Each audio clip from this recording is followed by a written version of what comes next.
You have to trust that the dots will somehow connect in your future. You have to trust in something. Your gut, destiny, life, karma, whatever. Stay hungry. Hungry. Hungry.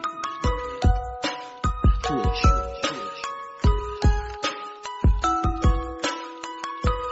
Stay hungry. Stay foolish.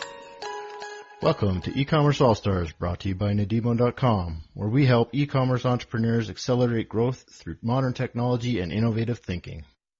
Hey everyone, thanks for joining today's podcast with your host, Brandon Moscow, of course. And today I'm excited. I have Anton Crowley. You got it the first time, Crowley, yeah. I did. All right, awesome. Anyway, I have Anton on the line. He's the founder of Dropship Lifestyle. I kind of came across his name a few years ago, and he is basically, to me, he's the god of drop shipping. So I'm really excited to have him on the show today. Thanks for joining us, Anton. Yeah, thanks for having me on. Yeah, I think it'll be a good show. I'd love it if you could give people a little bit more of a background about yourself, because I think you got an interesting little story there.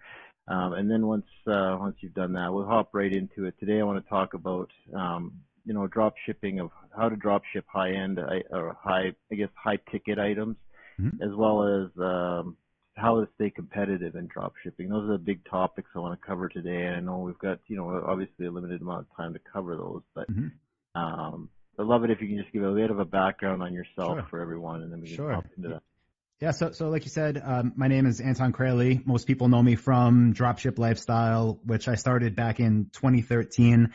And before that, I kind of got my start with e-commerce back in 2007. So definitely been around for a while doing this stuff. Got out of college in 2006, tried to figure out what I wanted to do with my life. Bought a delivery route from a bakery in Brooklyn, New York, started selling cookies from grocery store to grocery store. And luckily for me, back then, that's when the book, The 4-Hour Workweek, came out. That was in 2007.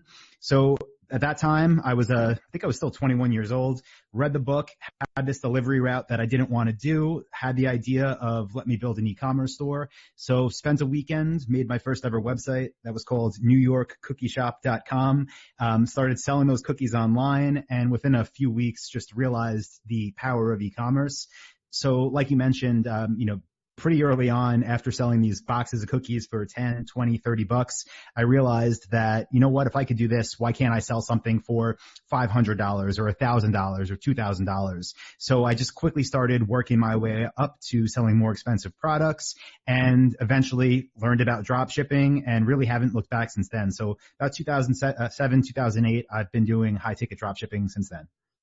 Right on. And so with regards to high ticket drop shipping, where do you start? What's your secret? Yeah, I wouldn't say it's a secret. It's not what most people think of, especially now in 2019 when people think of drop shipping. If you asked, people that are familiar with the term, what is drop shipping, they would most likely say, oh, it's going on AliExpress and finding stuff from China and then making a Facebook ad and listing it on Shopify and, trying to make these viral ads. What we do is not anything near that.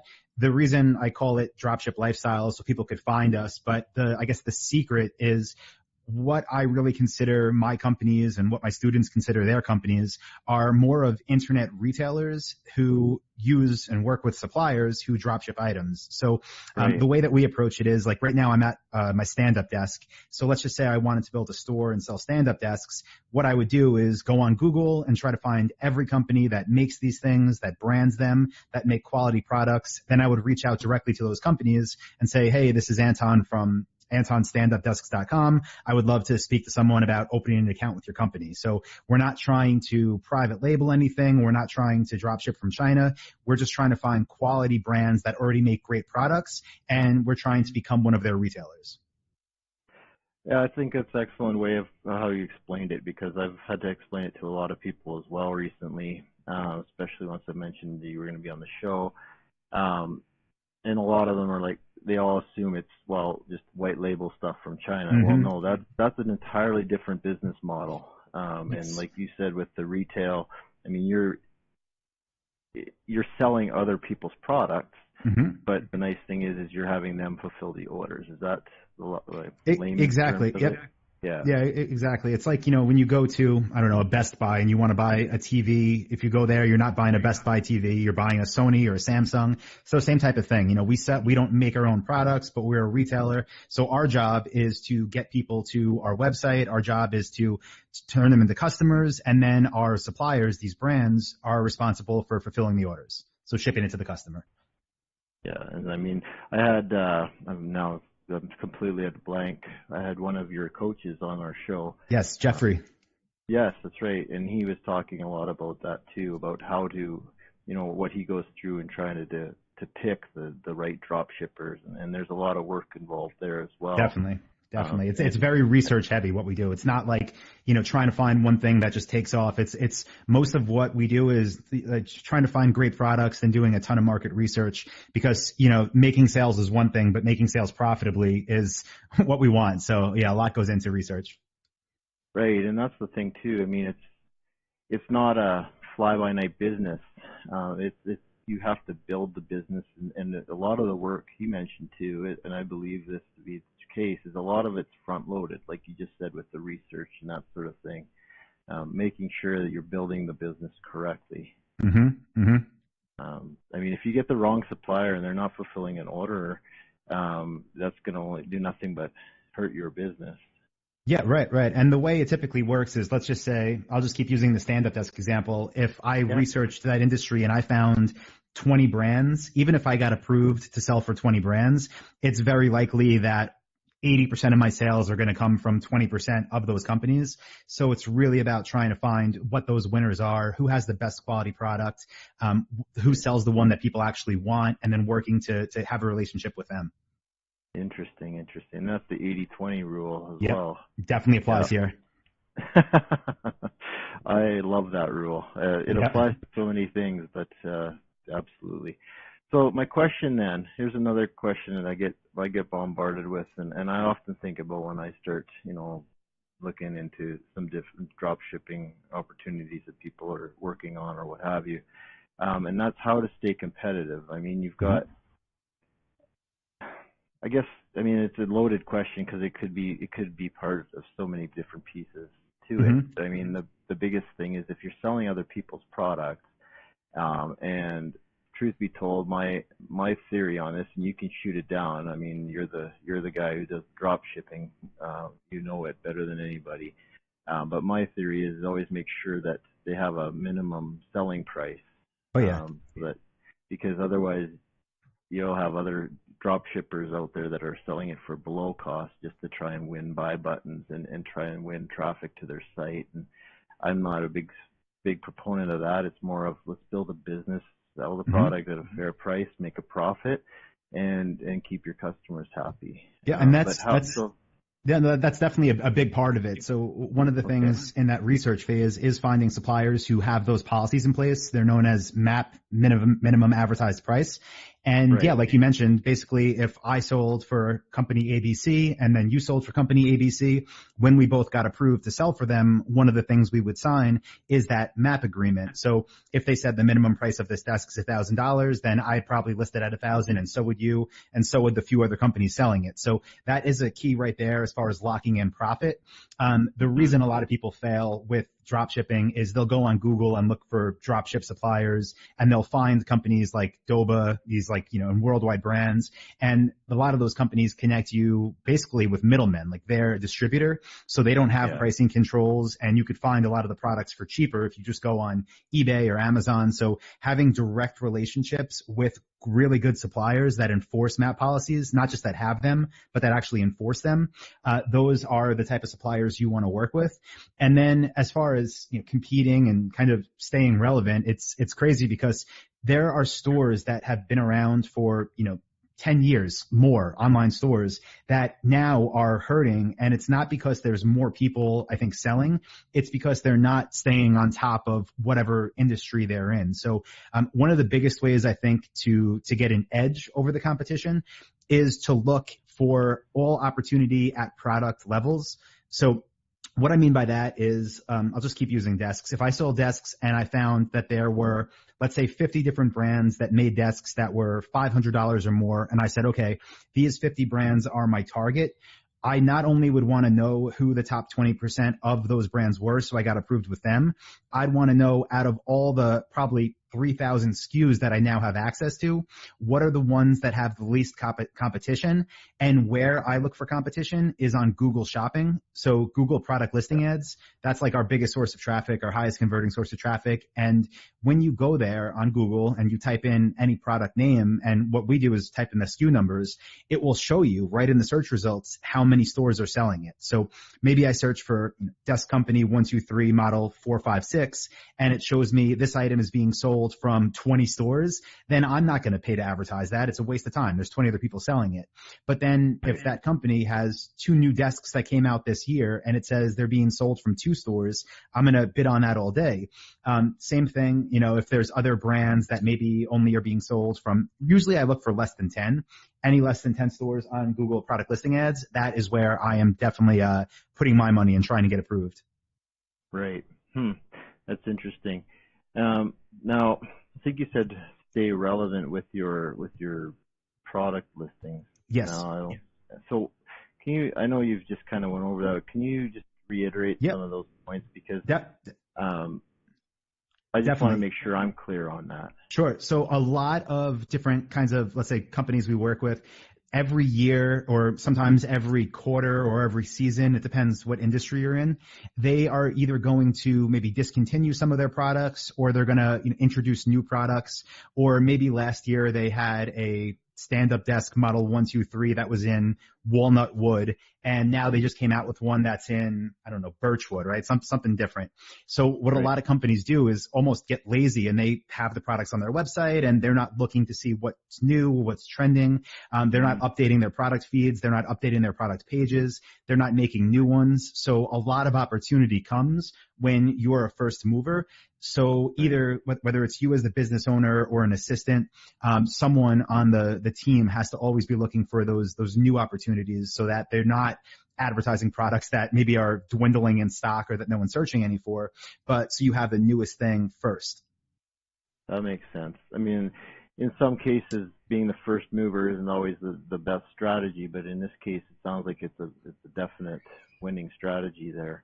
Oh yeah, definitely. And that's like, it's one thing that, you're always on top of. But then even beyond that, we typically every 2 weeks we'll do a full audit of all of our ad accounts. We look at them daily, but every couple of weeks we'll look to see if there was just any drastic changes. Because again, with this MAP policy, let's just say that there's 5 companies selling the same desk and everybody's selling it for $1,000 because that's MAP. And let's just say on average you sell, 2 of them a week. And then all of a sudden a month goes by and you don't sell any. Well, why is that? It could be because one of the 5 competitors decided to make their price $900, and that's what everybody's seeing on Google Shopping, and they're getting all the clicks and all the sales. So a lot of this, even when you're up and running, is staying on top of the business to make sure that everybody really is adhering to the policies, to make sure no one's doing anything shady, for lack of a better term. But if you don't do things like that, you could have a business that maybe is growing, or maybe that's steady, and then all of a sudden declines because you're not staying on top of not just your own website and your own suppliers, but your competitors. So another big thing we focus on is always identifying, depending on the size of the industry, usually our top 3 to 5 competitors. And again, we audit their websites. We look to see if they're using anything special as bonus gifts. We look to see if they're doing any weird type of deep discounts or free expedited shipping or whatever it may be. But staying on top of those people is it's very important, because like you said, like when you're doing this, you will have competition. So you have to make sure you know what they're doing. Yeah, well, that makes a lot of sense. I mean, that's one of the things, about drop shipping. People hear drop shipping and they think, oh, okay, all I have to do is get people to come to my site and then they'll buy the then I don't have to do anything further. But it's not the case. I mean, it's a full-fledged business. And the only real difference to me, as far as, I guess, just a specific business model, and that business model is that the order fulfillment is managed by the supplier. And so I think it's an excellent model. I think people who get into it with that attitude that, oh yeah, once I get the site up and running, I don't have to maintain it or do a lot of work with it, that's just a farce. Because you have to be on top of your competition, like you said, and that's how you're going to stay competitive, really, is by knowing exactly what all your competitors are doing and by staying relevant, like you said. Yeah, and by one-upping them, really. I mean, if you see, you know, whatever they're doing, and it doesn't mean just wait for them to do something better than you. You should be the one doing things better first. So maybe you're the one that offers free expedited shipping, and it costs you an extra $50, but you're getting all the sales. So, you know, it's a constant thing. Yeah, no, that makes a lot of sense too. The things that you can do to make your price a little bit more attractive, or whatever. Maybe it's not even price oriented. There's so many different things you can do out there to win the client over, the customer over. Yeah, and it's funny. Speaking of that, one of them is just answering the phone when people call. I can't tell you how many sales we've got. And like you mentioned, people think they could build these stores and that's it. They'll just make all this money. So many people say, I can't believe somebody answered. Okay, like we'll take the order. So yeah. Here's my biggest thing. When I go to a website, an e-commerce site, the first thing I look for is there a phone number? And you can dig and dig and dig and find that there's no phone number on the website. And that's, you know, in some cases, okay, fine. But in other cases, then there better be a chat or some means of getting a hold of that of the store very quickly and in a timely manner. Otherwise, it's just, to me, it doesn't make a lot of sense. And then I also do the same thing. I'm picking up the phone and I'm calling these stores. And yeah, it's amazing about how many times you get a voicemail or you get a hold of anybody. And that was actually one of the clinchers to getting Jeff on the show, actually, was that he answered his phone. Yep.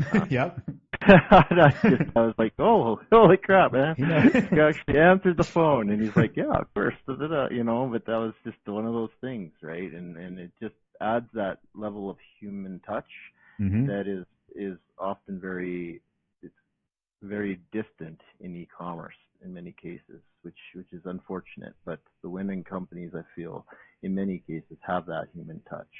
Definitely. At least the ones that are around for the long term, they do, if you're going to last. Yeah. Well, exactly. Awesome. Well, I really appreciate all the information you've given us in such a well and succinct manner.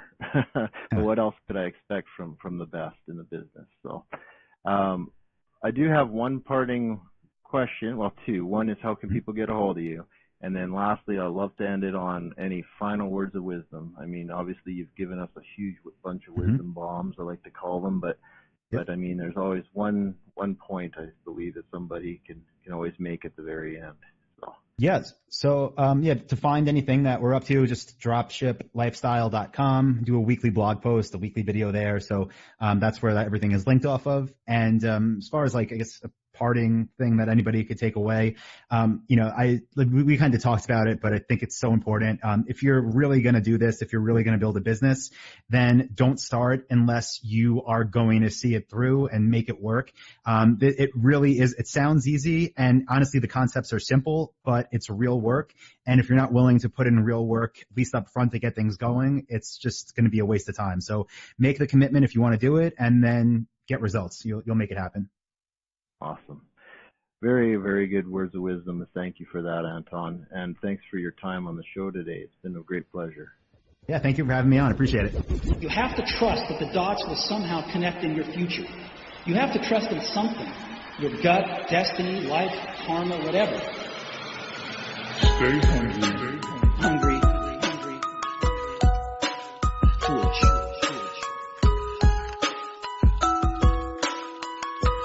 Stay hungry, stay foolish. Welcome to eCommerce All-Stars, brought to you by Nadimo.com, where we help e-commerce entrepreneurs accelerate growth through modern technology and innovative thinking.